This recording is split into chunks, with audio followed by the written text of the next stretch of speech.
The Greek goddess Aphrodite is known for her association with love and beauty. She is one of the 12 Olympians, but she is of a different origin than the others. But how did she come into existence? In the age before the gods of Mount Olympus dominated the skies, two generations of divine beings ruled over the earth.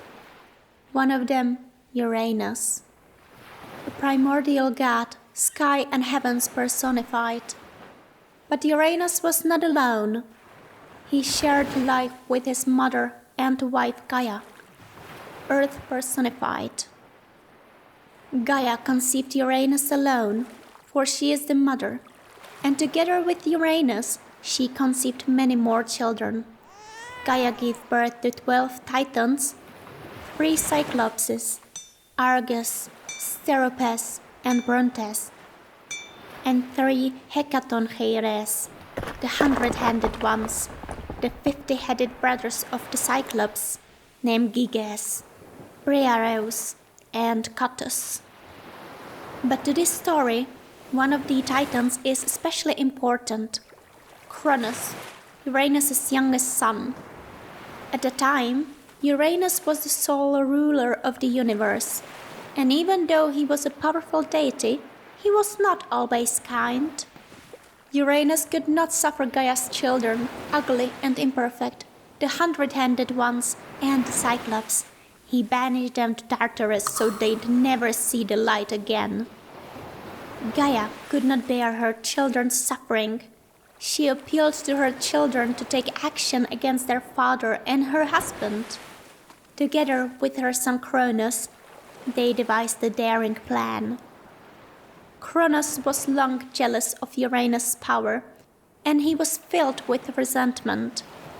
Gaia armed him with an adamantine sickle, a weapon capable of great deeds, and then, when Uranus descended to mate with the earth, Cronus seized the sickle.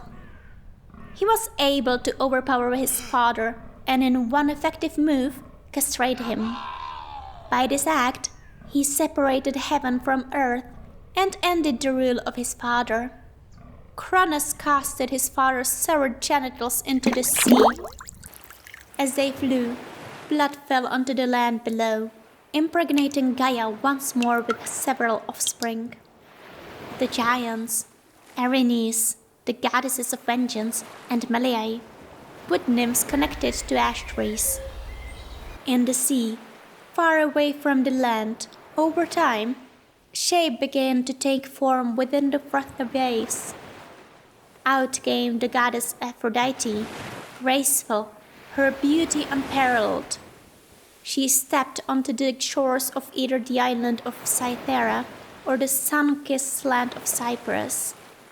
Her radiant presence captivated the other gods, and they welcomed her into their divine pantheon. Aphrodite, the last child of Uranus, became the Olympian goddess of love and beauty. While the Titans were overthrown and their sisters faded into obscurity, she endured, a symbol of love, desire, and the allure that binds hearts across mortal and immortal realms.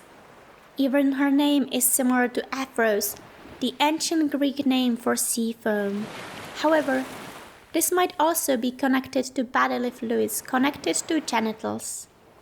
At least this is the story told by Hesiod in his Theogony. The version of the myth is likely based on the Song of Kumarbi, in which Kumarbi overthrows his father, the god of the sky, and bites off his genitals. In Iliad, Aphrodite is a daughter of Zeus and Dione. Zeus, as you probably know, is a son of Cronus and the sky and thunder god who rules as king on Mount Olympus. Dione's name can be translated as goddess, and very little information can be found about her life.